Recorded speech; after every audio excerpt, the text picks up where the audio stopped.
வணக்கம் மக்களே. ஏகாதசி விரதம் இருந்தால் அதிகமான புண்ணிய பலன்கள் கிடைக்கும் என்று சொல்லுவர் நமது பெரியோர்கள்.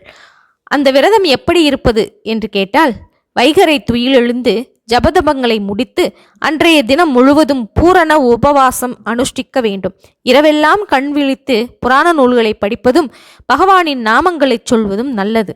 மறுநாள் குளித்து முன்போல ஜபங்களை முடித்து ஓம் நமோ நாராயணா என்று சொல்லியவாறு துளசி தீர்த்தத்தை உள்ளுக்குள் பருக வேண்டும். ஏகாதசியின் மறுதினம் துவாதசி எனப்படும். துவாதசி அன்று உணவு அருந்துவதை வாரணை என்று கூறுவர்.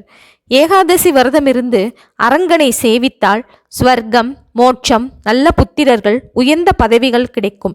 பாவம் அகலும், உடல் நலம் ஏற்படும், சந்ததி வளரும், மனம் நிர்மலமாகும், சொர்க்கம் கிடைக்கும், பிரம்மைகள் மறையும், மனநோய் தீரும், கோபங்கள் மாறும், எல்லா நன்மையும் கிடைக்கும் என்கின்றனர் பெரியோர்கள்.